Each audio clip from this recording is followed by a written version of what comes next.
centrale Casablanca, qui va présenter brièvement Étienne Klein. Étienne Klein, dans sa grande bonté, acceptera de signer les livres à l'issue de la conférence. Il acceptera également de répondre aux questions. Et pas plus de 10. Et également, on le remercie vivement d'avoir accepté également qu'on diffuse cette conférence que nous allons enregistrer sur la chaîne YouTube. La conférence, on pourra la retrouver pour ceux qui auront eu du mal à l'écouter ce soir. Je pense à nos camarades qui sont en bas et qui attendent désespérément le son. Donc Philippe, si tu veux bien présenter Étienne en quelques mots et dire pourquoi il est là, dans quel contexte, etc. Et après, on attendra le feu vert pour passer à la conférence. Bonsoir à tous. Donc, je voudrais, si vous me permettez, remercier Étienne, puisque nous avons eu la chance de l'avoir toute une journée, et nos élèves ont eu la chance de l'avoir toute une journée dans le cadre de la clôture du cours de philosophie des sciences qui a lieu à Centrale Casablanca. Donc c'est un moment, je pense, dont nos élèves vont se souvenir longtemps. Et il y a eu de très grands échanges extrêmement riches et je voudrais remercier pour cela Étienne, bien sûr, mais également Bruno Guiderdoni et Inès Safi qui nous ont fait vraiment la gentillesse de partager un jeu à trois très réflexif sur la question de la philosophie des sciences et des sciences. Alors, il est d'usage que celui qui présente un conférencier demande à ce conférencier ce qu'il souhaite qu'on dise de lui. Donc j'ai demandé à Étienne ce qu'il souhaitait que je dise de lui pour le présenter et il m'a dit ce que je vais vous dire. Donc Étienne Klein est directeur de recherche au commissariat à l'énergie atomique, le CEA, et il est professeur à Centrale Paris.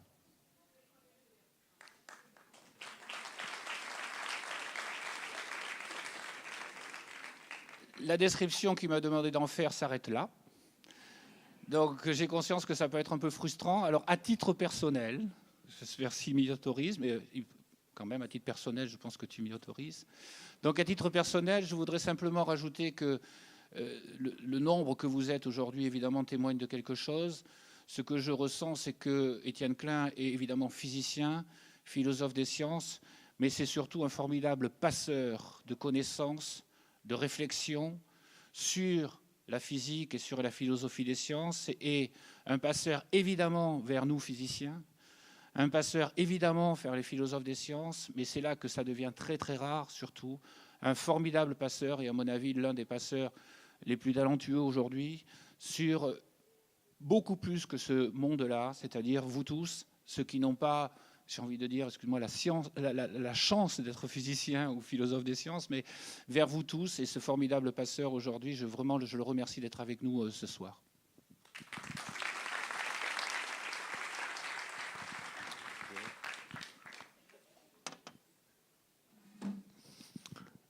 Bien, bonsoir à tous. Vous m'entendez bien?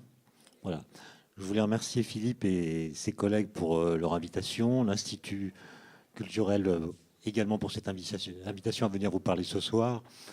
En fait, j'ai reçu, et mes collègues qui viennent de France aussi, un accueil mémorable ici à Casablanca. Je m'en souviendrai longtemps. À l'école centrale, les élèves qui sont là font preuve d'un enthousiasme et d'une forme d'énergie qui est assez nettement supérieure à celle que parfois on trouve dans la même école à Paris.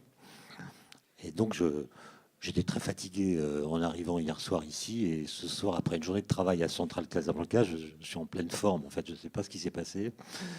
Est-ce qu'on m'a donné des produits? Est-ce que c'est le climat? Je ne sais pas. En tout cas, ça va très bien. Et je suis absolument ravi d'être là. Hier, j'ai donné une conférence sur l'instant zéro, c'est-à-dire cette idée de Big Bang qu'on associe à l'origine de l'univers en cosmologie. C'est le même sujet que ce soir, mais je ne vais pas le traiter de la même façon parce qu'il y a des étudiants qui sont là et je pense qu'ils n'apprécieraient pas d'entendre deux fois le même propos. Et donc, je vais commencer ma conférence de ce soir par faire quelques remarques et réflexions sur la notion de loi physique, parce que ça me conduira à interroger cette question de l'origine de l'univers à partir de choses qui adviennent aujourd'hui en cosmologie. Voilà. Alors d'abord, remarquez qu'il y a des différences assez nettes entre l'idée de loi physique et l'idée de loi juridique.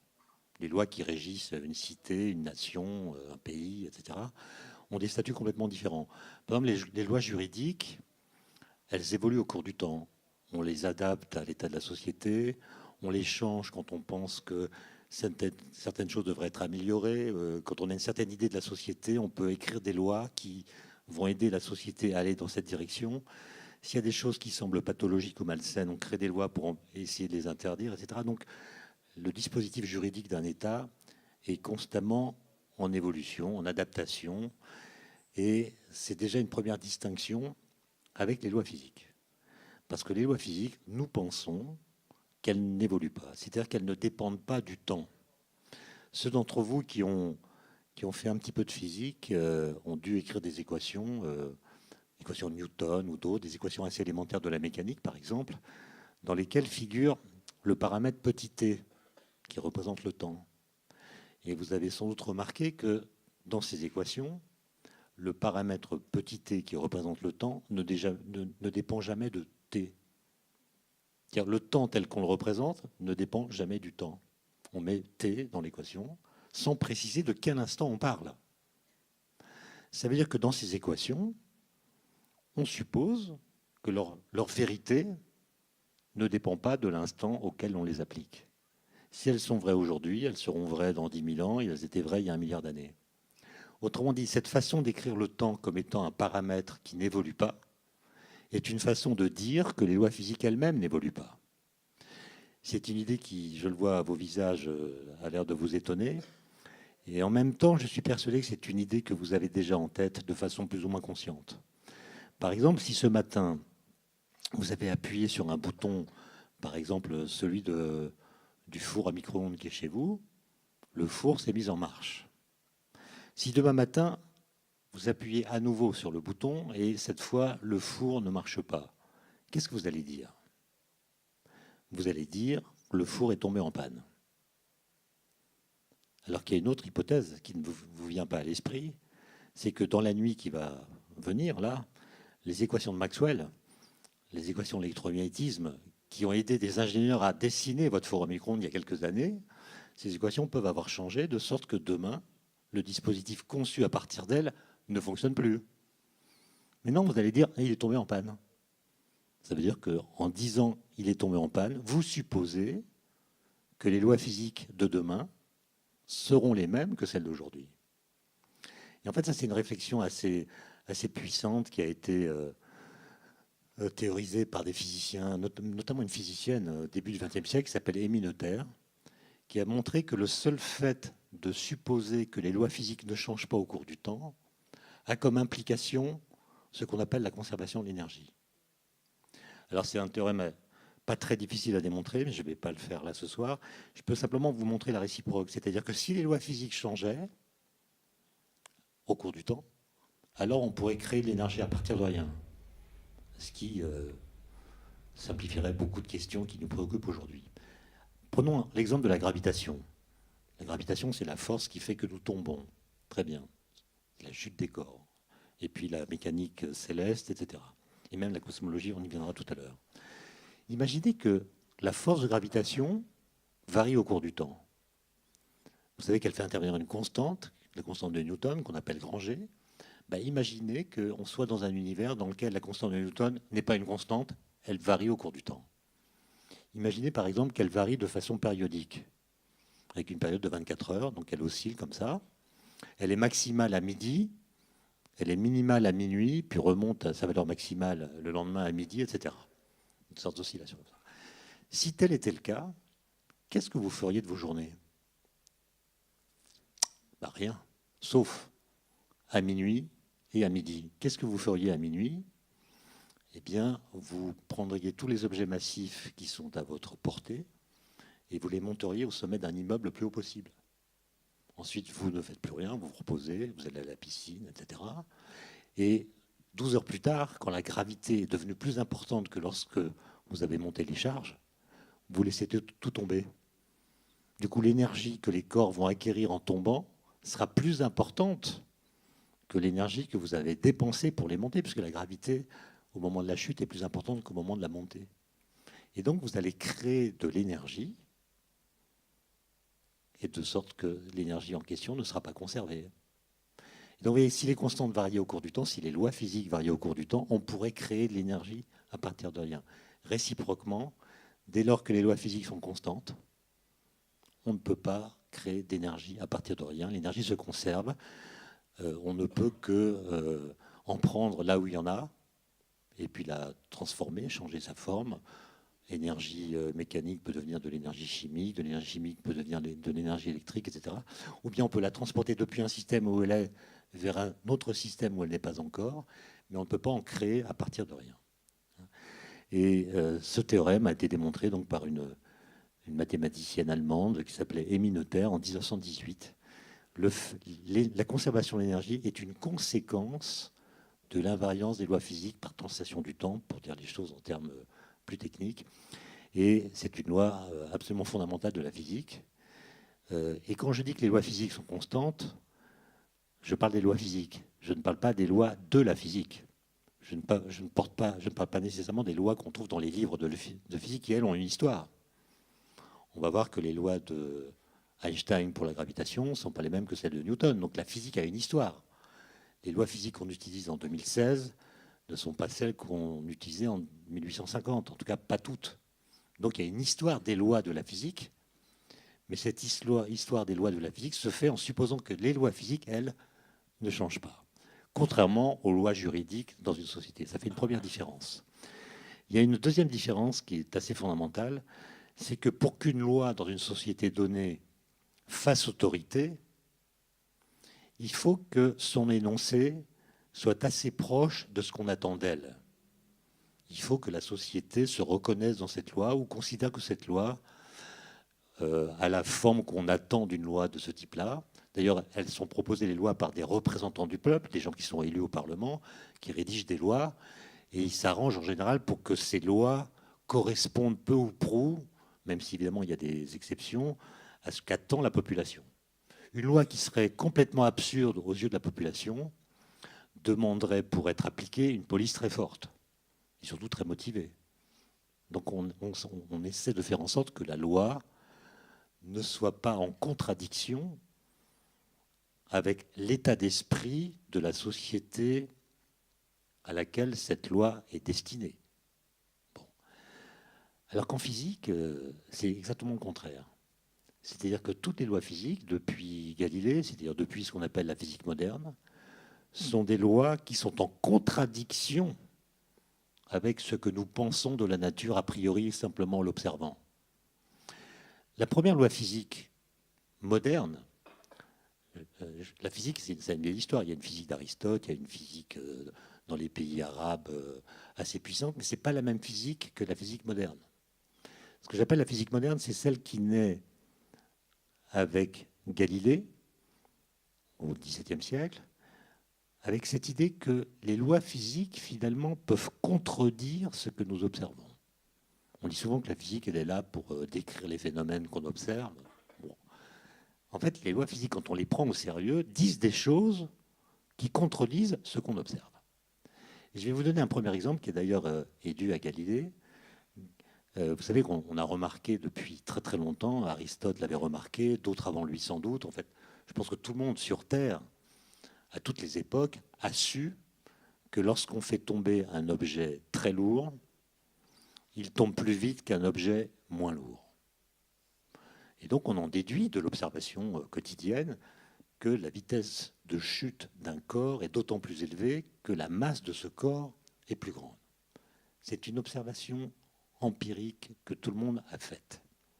Aristote même pensait que les corps très légers, en fait, ils montent vers le haut, donc, parce que c'est un lieu qui pour eux est plus naturel que le bas.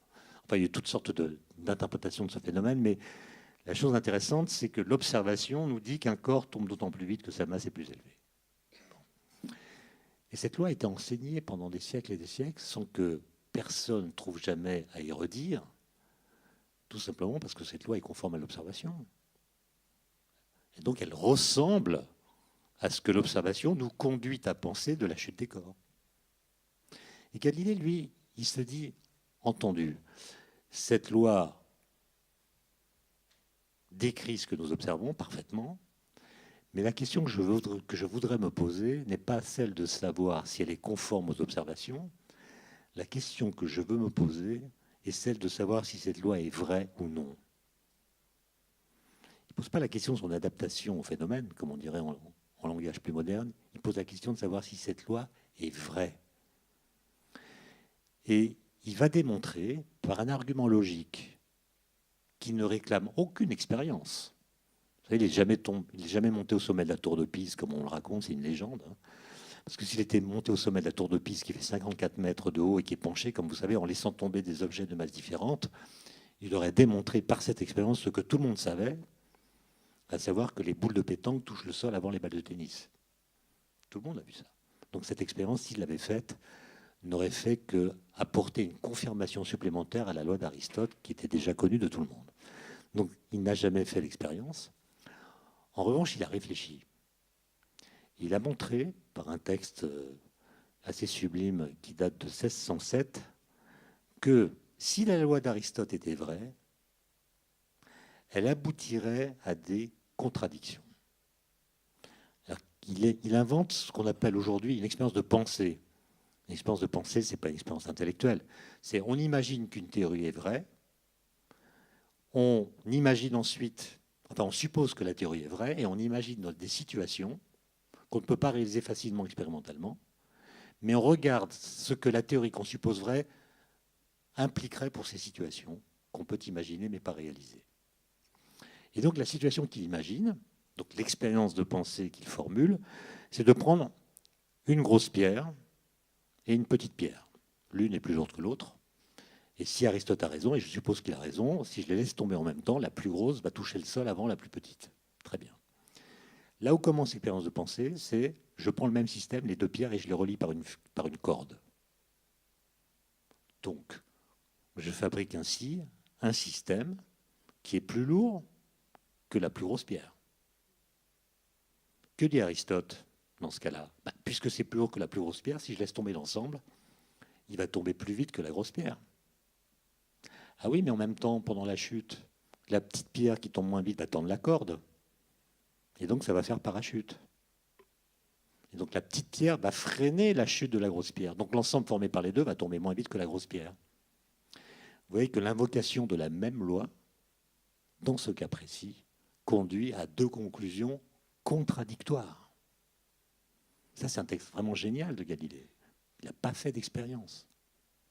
Il a montré que dans la loi d'Aristote, il y avait une contradiction que personne n'avait jamais vue.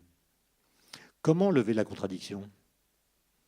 En disant que la grosse pierre et la petite pierre tombent exactement à la même vitesse. Ce qui n'est pas ce que nous voyons. Et ça, c'est la première loi de la physique moderne. La vitesse de chute d'un corps est indépendante de sa masse. Donc la loi contredit l'observation. Alors évidemment, on lui tombe dessus en lui disant « mais ta loi contredit l'observation, comment peut-elle être vraie ?» etc. Il dit « oui, mais il faut réinterpréter l'observation. » En fait, il y a d'une part la gravité, qui fait que tous les corps, quelle que soit leur masse, tombent à la même vitesse. Et puis il y a une autre force, qui est la résistance de l'air, qui, elle, agit différemment sur les corps lourds et les corps légers. Et c'est cette force, et seulement elle, qui crée la différence de vitesse de chute entre la pierre lourde et la pierre légère.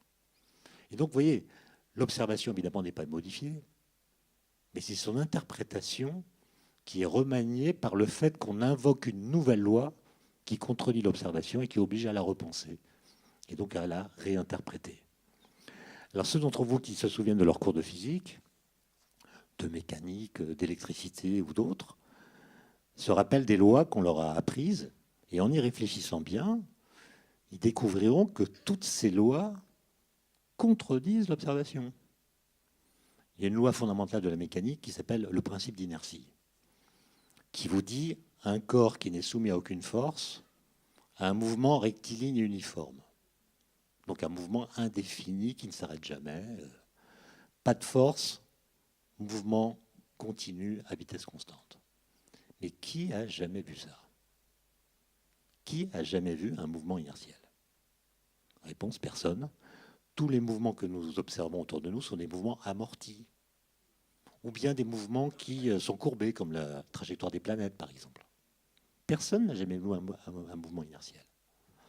D'où, donc le mouvement inertiel, si vous voulez, c'est une espèce d'idéal de mouvement par lequel nous interprétons l'amortissement des mouvements réels. On invoque un mouvement qui n'existe pas pour comprendre les mouvements qu'on observe. Donc il y a une forme d'idéalisation dans la démarche de Galilée, qui est également l'inventeur du principe d'inertie. Et vous voyez que ça va poser un peu plus tard des problèmes conceptuels, notamment pour Einstein. Einstein se dit, mais finalement, le principe d'inertie, on ne l'a jamais observé directement. On a observé ses conséquences. La puissance de la mécanique est la preuve que ce principe est juste. Mais on n'a jamais vu de mouvement inertiel. Et donc, Einstein se dit, soit on construit la physique sur du sable en acceptant ce principe qu'on n'a pas vraiment testé en lui-même, soit on le rend équivalent à la gravitation. Je veux dire par là que Newton ou Galilée étaient des gens qui pensaient qu'il y avait des endroits dans l'univers où il n'y avait pas de gravitation. Et donc ils pensaient qu'il y avait des endroits où les objets n'étaient soumis à aucune force.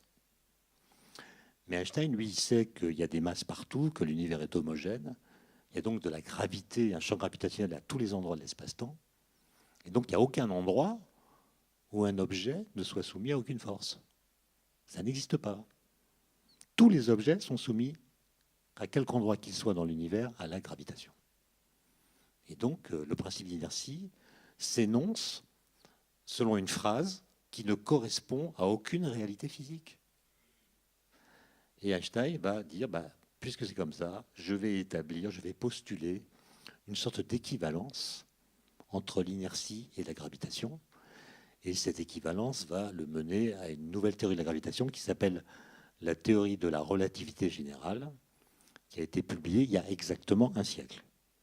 En janvier 1916, Einstein publie le 4e article de cette théorie. Les premiers ont été publiés en novembre et décembre 1915. À Berlin, il fait d'abord des exposés devant l'Académie des sciences, puis publie des articles qui, mis ensemble, constituent cette nouvelle théorie de la gravitation dont on fête donc le premier centenaire. Et donc vous voyez que la physique moderne, c'est une physique qui oblige à penser des phénomènes ou des lois qui nous choquent, qui choquent le sens commun, qui nous paraissent absurdes, surprenantes, mystérieuses, parce qu'elles ne sont pas directement observables. Vous savez qu'au XXe siècle, il y a eu d'autres révolutions en physique. J'ai parlé de la relativité générale, mais il y a eu une autre révolution qui concerne les particules, les atomes, les objets très petits, qu'on appelle la physique quantique. La physique quantique, elle vous oblige à admettre des choses absolument incroyables. Et donc, si vous vous fiez simplement à votre bon sens ou au sens commun, vous direz, elle est tellement absurde qu'elle est nécessairement fausse. D'ailleurs, Einstein lui-même, qui était pourtant un esprit assez révolutionnaire, s'est opposé à la physique quantique, non pas en disant qu'elle était fausse, mais en disant qu'il lui manquait des ingrédients sans lesquels elle paraissait absurde. Et donc, vous voyez, nos esprits, qui sont disposés à accepter certaines choses, à en refuser d'autres, mais faire de la science, faire de la physique, c'est parfois accepter de penser contre son cerveau, c'est-à-dire accepter d'admettre des choses qui sont choquantes, a priori en tout cas, pour notre esprit. Je vais prendre un exemple pour vous montrer à quel point la physique quantique, ça peut être bizarre. Imaginez que vous êtes dans la rue et vous voyez un monsieur qui apparaît au coin et vous ne le voyez pas complètement, vous voyez d'abord son pied et sa chaussette.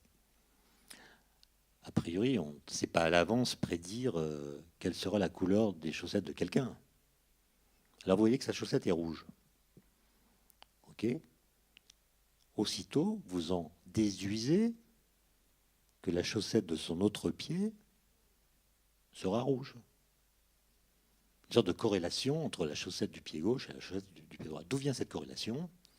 Elle vient du fait que nos habitudes culturelles, depuis très longtemps, nous poussent à mettre le matin des chaussettes de la même paire, de même couleur. La chaussette, c'est un objet fascinant. C'est un des rares objets dont la valeur, le coût, dépend de l'existence de l'autre. Une Une chaussette célibataire, ça vaut rien, quoi. Donc la valeur d'une chaussette dépend de l'existence de l'autre chaussette. D'accord ? C'est quand même assez curieux, ça. Parce qu'on pourrait penser que la valeur d'une chaussette, c'est la moitié de la valeur d'une paire de chaussettes. Ah ben non, parce qu'il y a le problème des chaussettes. Il y a des tas de thèses de sociologie là-dessus, parce qu'il y a beaucoup de gens qui perdent une chaussette dans les machines à laver. On perd une chaussette, mais on ne perd pas de chaussures. C'est quand même très curieux. Hein. Enfin, on pourrait perdre beaucoup de temps avec ça, mais comme c'est filmé, je vais essayer de dire des choses qui sont quand même cohérentes. Rappelez-moi toutes les 5 minutes que c'est filmé, parce que sinon je vais... Là, regardez, prenez la mécanique quantique maintenant. Donc la corrélation entre les deux chaussettes de monsieur, là, du monsieur, ça vient du fait qu'il y a des habitudes culturelles qui font que le choix fait par ce monsieur est une cause qui explique pourquoi les deux chaussettes ont la même couleur. En mécanique quantique, c'est pas ça. Vous voyez arriver le monsieur, vous ne savez pas à l'avance quelle est la couleur de sa chaussette. La mécanique quantique, il y a plusieurs possibilités, vert, bleu, jaune, rouge, etc. Et la mécanique quantique vous dit, mais c'est le fait de regarder son premier pied qui va déterminer la couleur de sa chaussette. Il y a une sorte de superposition de possibilités avant, et le fait de le regarder va faire que parmi ces possibilités, une seule se réalise, il va avoir une chaussette rouge. Et la mécanique quantique vous dit, à partir du moment où cette mesure est faite, la chaussette de l'autre pied, qui elle aussi avait une couleur indéterminée, devient rouge. Ah oui, c'est incroyable ça. À distance, même si la distance entre les deux pieds, c'est 20 années-lumière, ça devient rouge aussitôt. Alors évidemment, ça c'est une prédiction de la physique quantique, et quand Einstein voit ça, il dit c'est impossible, ou alors ça n'est possible que parce qu'il y a un signal, une information qui part du premier pied, et qui va vers l'autre pied en lui disant « Moi, j'ai choisi la couleur rouge, donc tu dois faire pareil. » Mais ce signal, il est forcément limité par la vitesse de la lumière. Et donc, il y a un certain décalage temporel entre la première chaussette qui se met au rouge, si j'ose dire, et puis la seconde qui se met au rouge. Et ce qu'on a démontré, non pas sur des chaussettes, mais sur des particules, c'est que ce signal n'existe pas. C'est-à-dire qu'il y a une sorte d'intrication entre les chaussettes qui n'est pas médiatisé par la transmission d'un signal, mais par une espèce de lien quantique qu'on appelle une intrication, qui fait que ces deux objets sont corrélés d'une façon beaucoup plus forte que toutes les corrélations classiques ne pourraient permettre de l'imaginer. Je ne sais pas si vous avez compris, c'est juste pour dire que dans le monde quantique, il se passe des choses assez étonnantes qui viennent justifier ce qu'un philosophe des sciences qui s'appelle Alexandre Koyré a expliqué dans les années 40, en disant le pari de la physique moderne, c'est qu'on peut expliquer le réel par l'impossible. C'est-à-dire on peut expliquer ce qu'on observe par des lois qui non seulement ne ressemblent pas à ce qu'on voit, mais semblent complètement absurdes. Les lois physiques ont des énoncés qui ne correspondent pas aux observations que nous pouvons faire dans la vie quotidienne. Ça n'empêche pas qu'elles soient les bonnes. Et il y a un anagramme d'ailleurs que j'aime beaucoup, l'anagramme de la chute des corps. Anagramme, on prend les mêmes lettres, on change leur position. L'anagramme de la chute des corps, c'est hors du spectacle. Hors du spectacle. La loi de la chute des corps est hors du spectacle de la chute des corps. Sauf évidemment quand on fait le vide. Quand on fait le vide, là, on voit effectivement que tous les corps tombent à la même vitesse. D'ailleurs, les astronautes américains de la mission Apollo 17 sur la Lune avaient un vaisseau qui s'appelait le Faucon, et ils étaient en direct à la télévision, enfin en direct, non, il fallait un certain temps pour que le signal qu'ils émettaient nous parvienne, mais à la télévision, l'un d'entre eux a sorti de sa poche gauche une plume de faucon et de sa poche droite une bille de plomb. Et il a dit, voilà, nous sommes ici sur la Lune, grâce à Galilée, qui a compris des choses importantes à propos de la gravitation, qui ont été formalisées un peu plus par Newton ensuite, et il a lâché en même temps la plume de faucon et la bille de plomb, et tout le monde a vu les deux se poser sur le sol, beaucoup plus lentement que sur Terre, évidemment, puisqu'il y a moins de gravité sur la Lune que sur la Terre. Elles se sont posées exactement au même moment sur le sol. D'accord ? Donc on sait aujourd'hui réaliser, soit en faisant le vide sur Terre, soit en allant sur la Lune, des conditions expérimentales où la loi de Galilée apparaît telle qu'elle. Mais ce qu'il faut avoir en tête et qui est source d'admiration, c'est que des gens ont pu penser ces lois, les énoncer, alors même qu'ils n'étaient pas capables de réaliser les conditions expérimentales permettant de les voir. Aujourd'hui, par exemple, tout le monde sait que la Terre est ronde. On a vu des photos de satellites, etc. Mais ça fait des siècles, même des millénaires qu'on le sait. Aristote le savait et d'autres.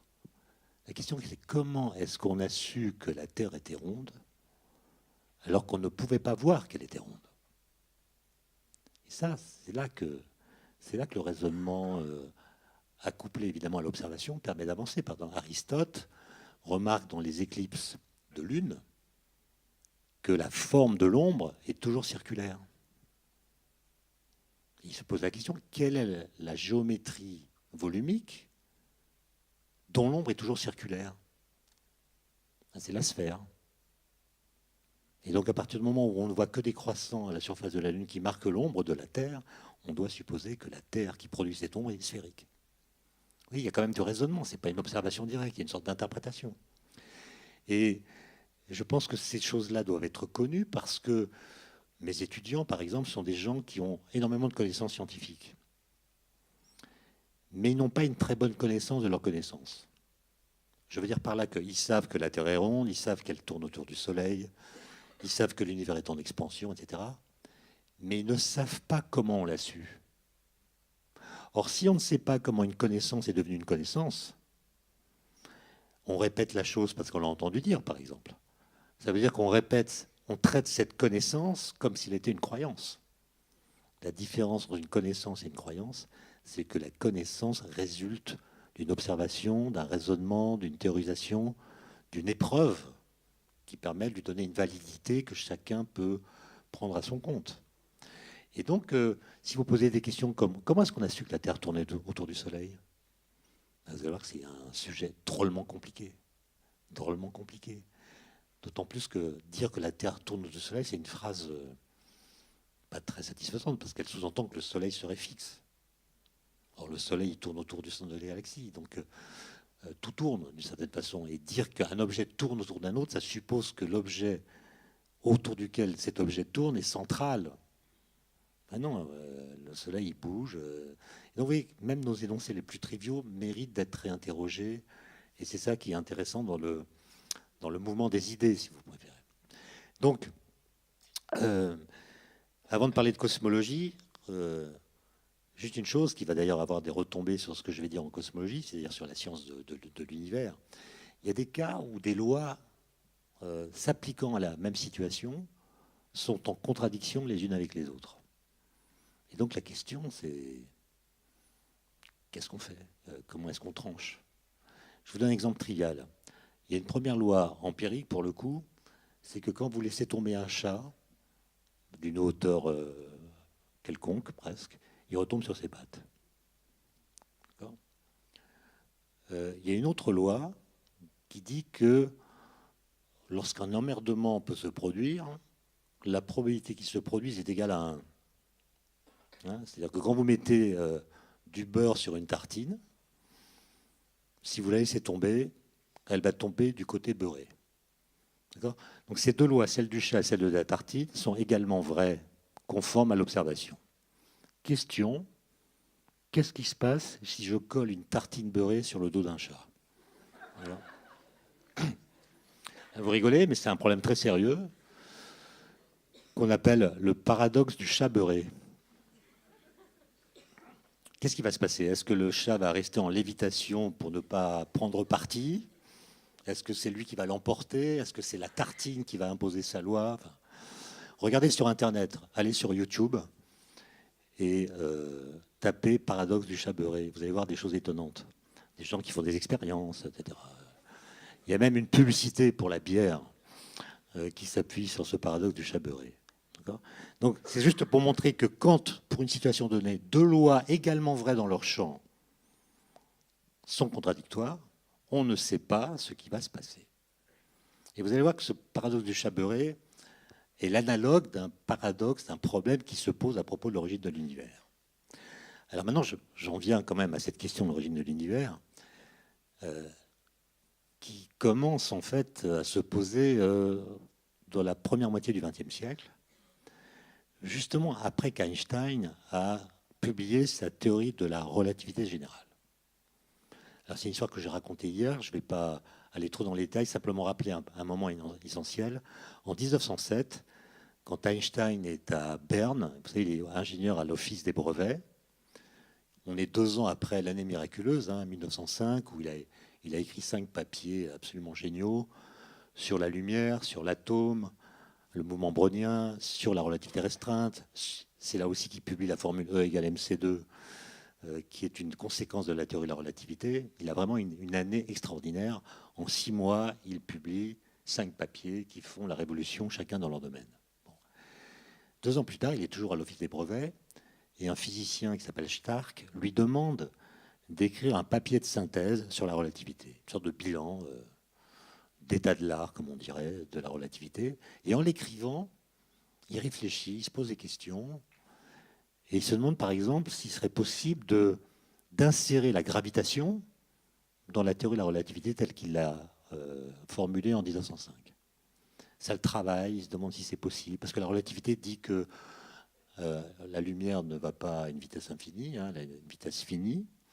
Or, la gravitation telle que Newton l'a décrit dit que quand on met 2 objets à une distance quelconque dans l'espace, ils s'attirent l'un l'autre par la force de gravitation de façon instantanée.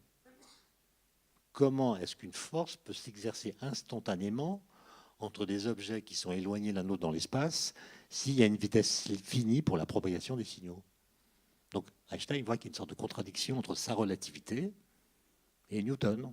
Comment résoudre cette contradiction? Il réfléchit. Et un jour, il fait une sorte de rêve éveillé, une sorte d'expérience de pensée, mais avec son corps. Il s'imagine en train de tomber en chute libre. Qu'est-ce qui se passerait pour mon corps? Qu'est-ce que je ressentirais si je tombais en chute libre? Évidemment, on pourrait facilement le savoir en tombant en chute libre. Bon, mais Einstein n'était pas partant. Il essaie de raisonner. Et il se dit ceci: si je tombe, c'est sous l'effet de mon poids. Je chute parce qu'il y a une force qui s'appelle la gravitation, qui m'attire vers le centre de la Terre, et ça provoque ma chute.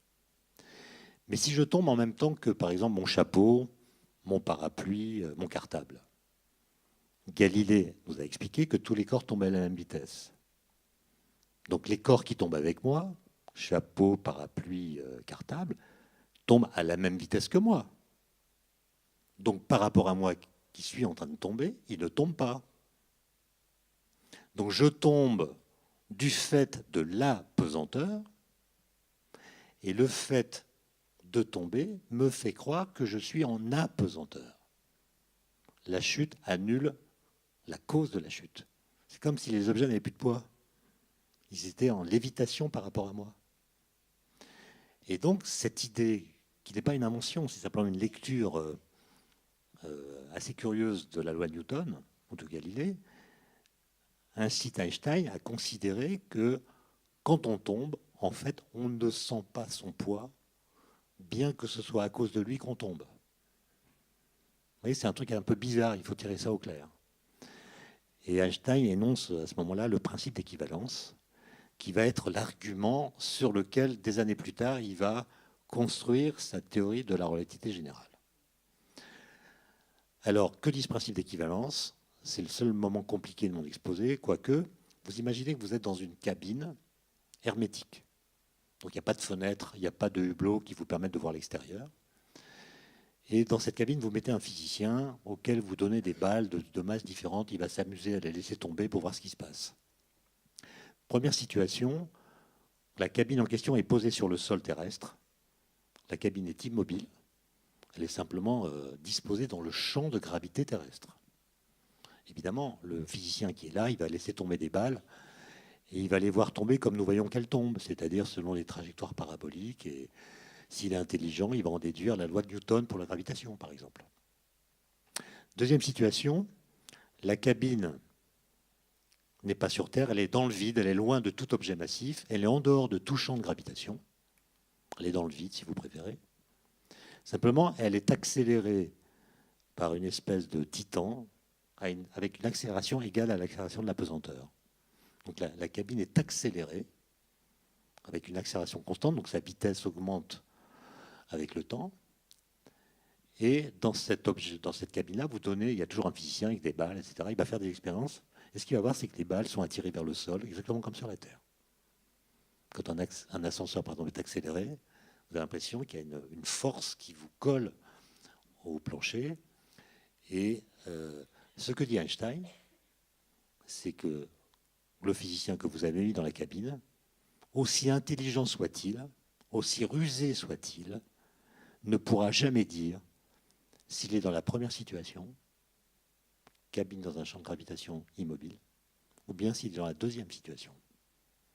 Les lois physiques sont exactement les mêmes dans le premier cas que dans le second cas. Elles sont ces deux situations qui sont parfaitement équivalentes. Ça veut dire qu'une accélération peut mimer la gravitation. C'est ça le principe d'équivalence. Accélération et gravitation sont des choses équivalentes.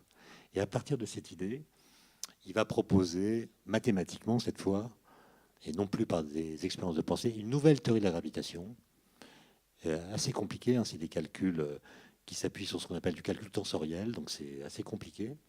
Mais l'idée fondamentale, c'est celle que j'ai dite, et elle est finalement assez simple. Et elle va conduire à une révolution dans la façon de penser la gravitation. Nous, on apprend à l'école que la gravitation s'exerce entre les objets dans l'espace. C'est une force qui attire les objets massifs les uns vers les autres. Et ce que dit Einstein en 1975, c'est que en fait, ce n'est pas une force, c'est une déformation de l'espace-temps. C'est-à-dire que l'espace-temps est courbé par les objets qu'il contient. Et un objet massif dans cet espace-temps va suivre un mouvement inertiel, c'est-à-dire il ne va pas subir de force. La gravitation n'est plus une force, donc les objets se déplacent en ligne droite, sauf que les lignes droites ne sont pas droites puisque l'espace-temps est courbé. Donc on les voit avoir des trajectoires curvilignes, mais ces trajectoires curvilignes ne viennent pas du fait qu'une force s'exerce sur eux et modifie leur trajectoire. Ces traces curvilignes viennent du fait que c'est l'espace-temps dans lequel les objets circulent qui est courbé. D'accord ? Donc la gravitation, elle s'imprime dans la géométrie de l'espace-temps au lieu d'être une force qui s'exerce dans l'espace. Et ça, c'est une révolution complète. Et l'autre aspect de cette révolution, c'est que la gravitation, telle que décrite par Einstein, permet de considérer l'univers comme un objet physique. Avant, l'univers, c'était une espèce d'enveloppe qui contenait tous les objets connus, les objets physiques connus. C'était un concept qui était ardemment critiqué par les philosophes, qui disaient c'est vague. Comment est-ce qu'on pourrait connaître un objet à l'intérieur duquel on est? Pour connaître un objet, il faut être à l'extérieur. Comment est-ce qu'on pourrait être à l'extérieur de l'univers? Ça n'a pas de sens. Donc il y a eu des critiques assez sévères, et parfois justifiées, en tout cas intelligentes, essayant de démontrer que l'univers n'était pas un objet qu'on pouvait penser. Et la théorie d'Einstein permet au contraire de le considérer comme un objet physique, c'est-à-dire comme un objet grand, en effet, mais qui a des propriétés globales qui lui appartiennent en propre et qui ne sont pas déductibles des propriétés des objets qu'il contient. Par exemple, l'univers a une courbure généralisée qu'on peut mesurer. Peut-être que vous avez entendu parler du satellite Planck qui a mesuré ce qu'on appelle le fond diffus cosmologique. Cette mesure a conduit à une estimation de la valeur de la courbure généralisée de l'espace-temps. Elle est nulle d'ailleurs. C'est-à-dire qu'à grande échelle, je viens vous dire que la gravitation courbe l'espace-temps, mais en fait à grande échelle, l'espace est plat. C'est-à-dire que si vous prenez 3 galaxies quelconques, ça fait un triangle, et quand vous mesurez la somme des angles de ce triangle, vous trouvez 180 degrés. Comme dans une géométrie euclidienne habituelle. Alors que dans une géométrie courbée, si à la surface d'une orange, vous tracez 3 points, ça fait un triangle, une espèce de triangle courbé. Si vous mesurez la somme des angles sur l'orange, vous ne trouvez pas 180 degrés à cause de la courbure. ben, quand on fait la mesure avec des galaxies, on trouve 180 degrés. Ce qui veut dire que l'espace est plat, alors qu'il pourrait être courbé positivement ou négativement. Et donc il y a une question, c'est pourquoi il est plat. Et il n'y a pas très longtemps, des astrophysiciens se sont posé la question et ils ont répondu de la façon suivante. Il est plat, il apparaît plat parce que nous n'en voyons qu'un petit bout. C'est un peu comme quand vous êtes à la surface d'un ballon. Quand vous êtes à la surface d'un ballon, ou même à la surface de la Terre, si vous êtes myope, par exemple, vous ne voyez pas l'horizon, vous avez l'impression qu'autour de vous, c'est plat, quoi. En fait, c'est plat, ça vous apparaît plat parce que vous ne voyez qu'une petite partie de la surface du ballon. Ben, les gens se sont dit, ben, peut-être c'est pareil pour l'univers. Il nous apparaît plat parce que l'univers observable n'est qu'une toute petite partie de l'univers réel qui, lui, peut avoir une courbure quelconque. Et ils ont inventé, pour expliquer cette platitude de l'univers, un scénario qui s'appelle l'inflation cosmique, avec l'idée que dans l'univers primordial, la taille de l'univers a augmenté d'un facteur énorme pendant un temps très court, et que cette extension, cette dilatation, cette inflation cosmique primordiale a permis à l'univers d'avoir très rapidement la moitié de la taille actuelle. Quand je parle de l'univers là, je parle de l'univers observable, pas de l'univers réel qui peut être beaucoup plus grand que l'univers observable.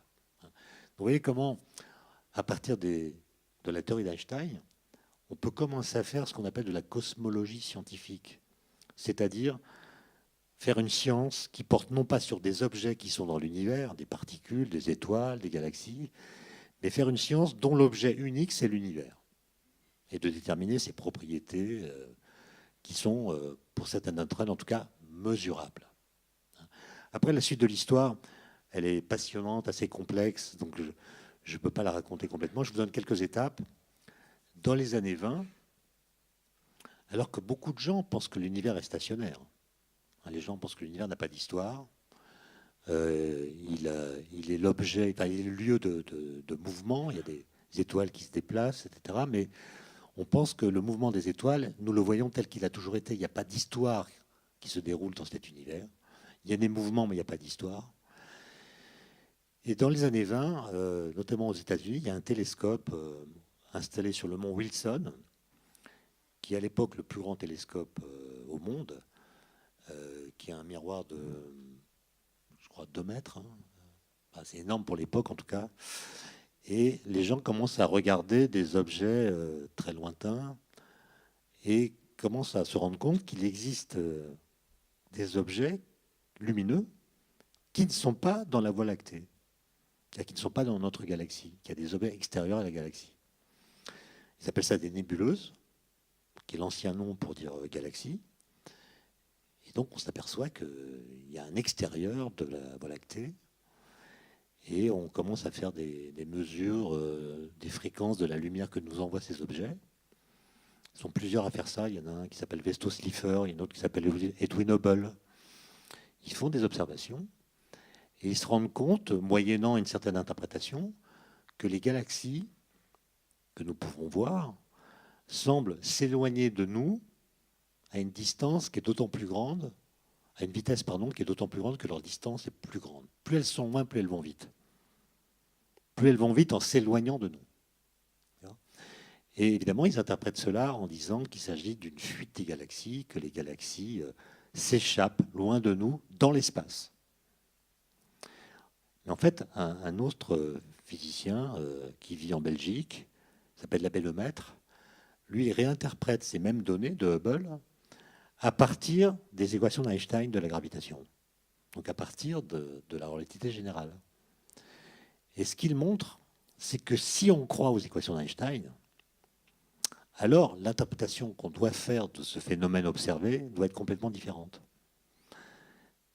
C'est-à-dire qu'on doit dire non plus que les galaxies s'éloignent les unes des autres dans un espace qui serait statique, il faut qu'on dire que les galaxies sont immobiles dans un espace qui ne l'est pas. Et donc si nous voyons les galaxies bouger, s'éloigner les unes des autres, c'est non pas parce qu'elles se déplacent dans l'espace en s'éloignant les unes des autres, mais parce que l'espace qui les sépare se dilate. C'est l'espace qui gonfle De sorte que nous voyons les galaxies se déplacer, mais ce déplacement n'est pas lié à un mouvement qu'elles auraient dans l'espace. C'est l'espace qui gonfle. Et c'est ce phénomène-là qu'on va appeler l'expansion de l'univers. Et donc à partir de 1930, à peu près tous les cosmologistes, même s'il y a des résistances, admettent que l'univers est en expansion. Je parle de l'univers observable. Et ça veut dire quoi, l'univers est en expansion? Ça veut dire que si on regarde, si on remonte le temps vers le passé, on remonte le cours du temps, ben, qu'est-ce que ça dit? Ça dit que l'univers dans le passé était plus petit, il était plus dense, parce que les objets se rapprochent, ça fait une densité de matière qui est plus importante. Et troisième argument, il était également plus chaud, beaucoup plus chaud. Et donc plus on va dans le passé, plus l'univers est petit, plus il est dense, plus il est chaud. Et après la guerre, après la Deuxième Guerre mondiale, toutes ces notions se raffinent. Notamment, on essaie de comprendre la formation des noyaux d'atomes, ce qu'on appelle la nucléosynthèse. Et ça permet de dire à quelle température il devait y avoir pour que tel noyau puisse se former, etc. Donc tout ça s'affine. Et à partir des années 1948-49, on a un modèle assez consistant qui s'appelle le modèle d'évolution dynamique de l'univers, qui est publié par plusieurs physiciens, dont l'un qui s'appelle Gamow, physicien russe qui a émigré aux États-Unis, et qui propose l'idée que quand on monte vers le passé, en utilisant pour ce faire des calculs, ce n'est pas de l'observation, c'est des calculs, les équations d'Einstein, on déroule le temps à l'envers, l'univers est plus petit, et si on tient compte de la loi de Hubble sur l'expansion de l'univers, on arrive à l'idée que, je triche un peu avec les chiffres, hein, je prends les chiffres récents, mais c'est pareil, il y a 13,7 milliards d'années, cet univers observable se concentrait, quand on remonte vers le passé, en un point. Donc l'univers avait une taille nulle, il était ponctuel, il avait une température infinie et une densité infinie. Voilà. Et donc on a ce qu'on appelle une singularité initiale, à laquelle on a associé un instant zéro, qu'on a appelé le Big Bang. On a dit ça c'est le Big Bang. Ce n'est pas le résultat d'une observation. Personne n'a jamais vu le Big Bang dans un télescope. C'est le résultat d'une extrapolation, d'un calcul à partir des équations d'Einstein qui décrivent la gravitation. Et évidemment, ce Big Bang a été interprété, sinon comme l'origine, du moins comme le commencement de l'univers. Et on l'a interprété comme une espèce d'explosion initiale qui a engendré tout ce qui existe, le temps, l'espace, la matière, l'énergie, le rayonnement, etc. Ce qui évidemment pose des questions compliquées. Hein. Qu'est-ce qu'il y avait avant? Qu'est-ce qui a fait office d'allumette cosmique? Dieu dans tout ça? Enfin, vous voyez, ce genre de questions. Parce que l'origine, c'est une question qui est une zone de concurrence, voire de conflit entre la science et la religion. Et donc il y a eu des tensions, il y a eu des discussions, etc. Et ce que je vais vous montrer, c'est que les choses ne sont pas si simples. Parce que quand on fait cette extrapolation vers le passé, je l'ai déjà dit 2 fois, je le répète, c'est avec les équations d'Einstein qui décrivent la gravitation. Or, vous savez sans doute que dans l'univers, il y a d'autres forces que la gravitation. Il y a les forces électromagnétiques, responsables des phénomènes chimiques, de la cohésion des atomes, de la lumière, etc., de votre four à micro-ondes, quand il marche. Donc ça, c'est les forces électromagnétiques. Et puis dans la matière, il y a d'autres forces qu'on a identifiées dans les années 1930, qui sont les forces nucléaires. En fait, il y en a 2 qui ont été découvertes la même année, 1932. Il y en a une qu'on appelle l'interaction nucléaire faible. Elle est responsable, par exemple, de la radioactivité bêta. La radioactivité bêta, c'est le processus par lequel un neutron peut se transformer en proton en émettant un électron et puis d'autres particules qu'on appelle un neutrino. Voilà, c'est un phénomène qui est bien connu, radioactivité bêta. Et la force qui est responsable de ce processus, c'est l'interaction nucléaire faible. Et puis il y en a une autre qu'on appelle l'interaction nucléaire forte, qui elle est responsable de la cohésion des noyaux d'atomes. Dans les noyaux d'atomes, il y a des protons et des neutrons qui sont collés les uns aux autres par des forces très intenses, qui sont ces forces nucléaires fortes. Et puis depuis les années 70, on a compris cette force autrement. C'est plus une force entre protons et neutrons, c'est une force qui agit sur les constituants des protons et des neutrons, qu'on appelle les quarks. Voilà, donc dans les protons et les neutrons, il y a des quarks qui sont liés par cette interaction forte. Et donc au total, dans l'univers, pour autant qu'on le sache, il y a 4 forces fondamentales différentes qui agissent. D'accord ? Or, la relativité d'Einstein ne décrit que la gravitation. Donc quand vous remontez dans le passé, à partir des équations d'Einstein, vous décrivez correctement l'univers observable tant qu'il est dominé par la gravitation. Et la gravitation, c'est une force qui domine à grande échelle. C'est assez étonnant que vous devriez vous poser la question. La gravitation, c'est la première force qu'on ait découverte, Newton. Mais la gravitation, c'est une force ridiculement faible. Donc comment se fait-il qu'on ait découvert en premier la force la plus faible? Et quand je dis faible, il s'en faut de beaucoup. Hein. Vous connaissez l'atome d'hydrogène. L'atome d'hydrogène, c'est un proton et un électron. Alors à l'école, on nous apprend que la force par laquelle l'électron est attiré vers le proton, c'est la force électrique. Très bien.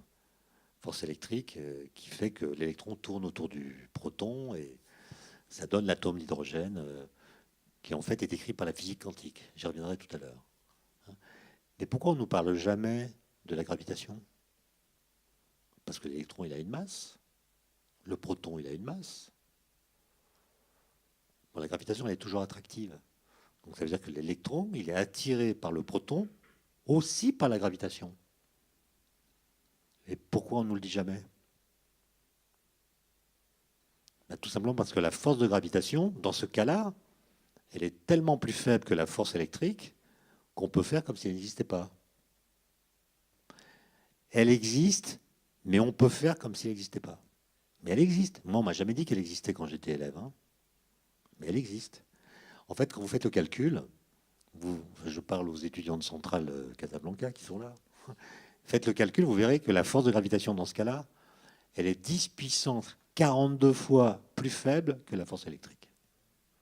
Donc on a quand même raison de la négliger. Et donc la gravitation, c'est une force extrêmement faible.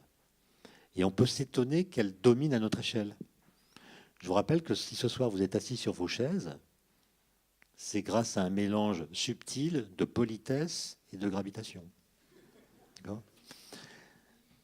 En fait, ce qu'il faut comprendre, c'est que chacun des atomes de votre corps est attiré par chacun des atomes de votre voisin, de vos voisins, mais surtout attiré par chacun des atomes de la Terre. Comme il y a beaucoup plus d'atomes dans la Terre que dans votre voisin, c'est plutôt vers le centre de la Terre que la gravitation vous tire. Alors que si vous étiez dans l'espace vide, vous seriez attiré par votre voisin. Et donc, le poids, qui est la résultante de toute cette petite force, le poids, ce qu'on appelle le poids, c'est la résultante de toutes les forces de gravitation entre chacun de vos atomes dans votre corps et chacun des atomes de la Terre. Donc vous imaginez que pour qu'une résultante fasse une force aussi faible, il faut que chacune des petites forces entre deux atomes soit très faible. Et la gravitation domine à grande échelle parce qu'elle est toujours attractive. Donc c'est une force qui est cumulative. Donc quand l'univers est grand, on a raison de dire qu'il est dominé par la gravitation, et on peut oublier les autres forces qui sont des forces à courte portée. D'ailleurs, vous le voyez très bien si vous regardez vous avez remarqué que les gros objets, quand je dis gros, je parle des étoiles ou des planètes, les gros objets sont toujours sphériques. Les gros objets sont toujours sphériques. C'est ce que je viens de dire, ils sont dominés par la gravitation. Et d'ailleurs, on peut démontrer que plus un objet est petit, je parle d'un objet céleste, plus il peut tolérer des montagnes très élevées. Par exemple, sur la Terre, on ne pourrait pas avoir de montagne dont la hauteur serait plus grande que 20 km. Si on mettait sur la Terre une montagne de 20 km, la pression qu'elle exercerait sur sa base serait tellement forte que la roche casserait et la montagne s'écroulerait. La hauteur maximale, c'est 20 km. D'ailleurs, l'Everest, c'est 8 km, c'est à peu près ça. Alors que sur la Lune, on pourrait avoir des montagnes de 80 km. La Lune est plus petite, mais elle pourrait avoir des montagnes plus grandes. Bon, il n'y a pas eu d'activité sismique sur la Lune, donc il n'y a pas de montagne. Il y a des cratères, mais ce n'est pas la même chose. Et vous voyez bien qu'un astéroïde, par exemple, c'est un objet sphérique qui a des montagnes aussi grosses que lui. Donc en fait, il est déformé. C'est-à-dire que c'est un objet qui est un peu dominé par la gravitation, mais pas complètement. Et si on le faisait grossir, eh bien, il deviendrait peu à peu sphérique. Donc la gravitation est très faible, mais elle est dominante à grande échelle parce qu'elle est toujours attractive et cumulative. Donc tant que l'univers est grand, on a le droit de dire que sa topologie, sa forme, sa géométrie sont déterminées par la gravitation. Mais quand je remonte dans le passé, je vous l'ai dit, l'univers est de plus en plus petit, la température est de plus en plus grande, donc l'énergie des particules est de plus en plus forte. Donc les particules dans l'univers primordial subissent certes la gravitation, mais aussi les autres forces, les forces électromagnétiques et les forces nucléaires, qui ne sont pas décrites par les équations d'Einstein. Donc quand vous décrivez par les lois de la gravitation l'univers primordial, vous faites des calculs qui sont justes mathématiquement, mais qui ne décrivent pas physiquement les processus que connaissent les particules élémentaires. Autrement dit, la gravitation, dans ce cas-là, ou la relativité générale, est une théorie qui est incomplète, physiquement incomplète. Elle ne décrit pas tout ce qui se passe. Et on peut démontrer, à partir d'un calcul très simple que je ne vais pas faire ici, que on peut remonter, grâce aux équations d'Einstein, jusqu'à une période dans le passé de l'univers qu'on appelle le mur de Planck. Le mur de Planck, c'est en gros quand l'énergie moyenne des particules était celle d'un TGV en circulation. Donc une énergie énorme. Chaque particule avait autant d'énergie qu'un TGV. Et quand on est dans cette situation, ça va encore pour les équations d'Einstein. Je simplifie, mais en gros, c'est ça. Par contre, ce qui s'est passé avant le mur de Planck, les équations d'Einstein ne peuvent pas le décrire. Tout simplement parce qu'il faut tenir compte des autres forces que subissent les particules qui ne sont pas décrites par la théorie d'Einstein. Et ces autres forces dont j'ai parlé, elles sont décrites dans un autre cadre théorique complètement différent qui s'appelle la physique quantique. Et la physique quantique, elle décrit la force nucléaire, les forces électromagnétiques, dans un modèle théorique qu'on appelle le modèle standard. Et peut-être avez-vous entendu parler en 2012 de la découverte du boson de Higgs, qui est une particule qui avait été prédite par cette théorie il y a bien longtemps, qui prouve qu'on a bien compris la bonne façon de décrire ces interactions. Et c'est là qu'on tombe sur une histoire de Chaberey. C'est que les lois de la gravitation sont en gros les lois qui disent qu'un chat retombe sur ses pattes. Les lois de la physique quantique sont des lois qui disent qu'une tartine beurrée tombe du côté beurré. Le problème, c'est qu'avant le mur de Planck, il faut décrire les 4 forces en même temps. Donc il faut faire un chat beurré. Qu'est-ce qui va se passer avec un chat beurré? Et en fait, on ne le sait pas parce que les lois de la gravitation, celles d'Einstein, et les lois de la physique quantique sont complètement contradictoires. Il y a 1000 manières de le montrer. Celle que je choisis ce soir, c'est de dire que l'espace-temps de la physique quantique, qui décrit 3 des 4 forces, n'est pas du tout le même que l'espace-temps de la relativité générale. L'espace-temps de la relativité générale, je l'ai dit, il est souple, il se déforme quand les objets bougent en son sein, il est lui-même un objet physique, et il se déforme au gré de la dynamique des choses qui circulent dans l'espace-temps. C'est une sorte de gélatine, si vous préférez. Alors que l'espace-temps de la mécanique quantique, c'est un truc qui est complètement rigide, c'est une espèce d'arène fixe, statique, qui n'a pas du tout le même statut que l'espace-temps de la relativité générale, par exemple par le fait que quoi qu'il se passe dans cet espace-temps, ça ne le modifie pas. C'est un espace-temps qui est insensible à tout ce qui se passe en son sein, à la différence de l'autre. Et donc, on est dans une situation avant le mur de Planck, où on ne sait pas écrire des lois physiques qui pourraient décrire en même temps, dans un espace-temps commun, la gravitation, les forces nucléaires et la force électromagnétique. Et donc, la vérité, c'est qu'on n'est pas capable de raconter ce qui s'est passé dans l'univers primordial, c'est-à-dire l'univers d'avant le mur de Planck. On ne sait même pas s'il y a eu un instant zéro.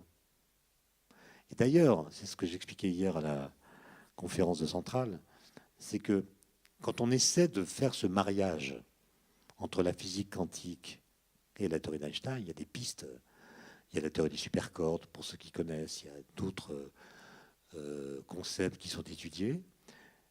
Évidemment, c'est des modèles dont on ne sait pas s'ils sont vrais ou pas, parce qu'on n'a pas les moyens de les tester, mais à chaque fois qu'on les applique à la description des premières phases de l'univers, on s'aperçoit que les modèles de Big Bang tels qu'on les énonçait dans les années 50 disparaissent. C'est-à-dire, il n'y a plus de singularité, il n'y a plus un truc qu'on peut appeler l'origine. L'origine peut par exemple se transformer en une transition de phase. On passe d'un univers d'avant qui se contracte, et avant d'atteindre une taille nulle, il rebondit sur lui-même et devient l'univers en expansion que nous connaissons. Autrement dit, ce qui se passe avec la cosmologie contemporaine, c'est que notre façon de comprendre le Big Bang change. On n'est même plus sûr que l'univers a une origine. En tout cas, ce qu'on croyait être l'origine, le Big Bang des années 50, nous savons aujourd'hui que ça n'était pas l'origine. Et du coup, ça ouvre tout un champ de questions. Par exemple, est-ce que nous sommes certains que l'univers a été précédé par du néant? Dire que l'univers a été précédé par du néant, c'est dire qu'il a une origine. Parce que si je dis que l'univers a toujours été quelque chose, ou si je dis même simplement qu'il y a toujours eu quelque chose, vous voyez que je tombe sur une phrase assez bizarre, parce que s'il y a toujours eu quelque chose, comment est-ce que je peux dire que l'univers a une origine? Par exemple, toutes les phrases qu'on entend assez souvent, disant l'origine de l'univers c'est ceci ou c'est cela, émanant de la bouche de physiciens par exemple, qui vous disent l'origine de l'univers c'est le vide quantique, ou bien c'est un trou noir, ou bien c'est autre chose. Vous voyez que c'est des phrases qui sont un peu contradictoires. Parce que ou bien cette chose qu'on met en amont de toutes les autres a toujours été là, et ça signifie que l'univers n'a pas d'origine, ou bien cette chose n'a pas toujours été là, et ça signifie qu'elle est l'effet d'une cause qui l'a précédée, auquel cas ce n'est pas l'origine. Donc à chaque fois que vous dites l'origine de l'univers c'est ceci ou cela, vous dites une phrase qui contredit l'idée que l'univers a une origine. Vous voyez que c'est quand même des choses assez bizarres. Et donc, moi, je pense que, ce sera ma conclusion, qu'en matière d'origine de l'univers, il faut s'ouvrir l'esprit. Il faut faire preuve d'ouverture d'esprit. C'est-à-dire, c'est une sorte de mystère que personne n'a vraiment élucidé. C'est peut-être simplement un problème qu'on résoudra un jour, mais il se peut aussi que ce soit un problème qu'on ne résolve jamais, auquel cas ça sera un mystère parce qu'il nous fait buter sur des questions qui sont trop difficiles pour nous, qui sont peut-être des faux problèmes, on ne sait pas. Mais la bonne nouvelle, c'est qu'on peut s'ouvrir l'esprit sans se fracturer le crâne. Voilà, je vous remercie pour votre attention.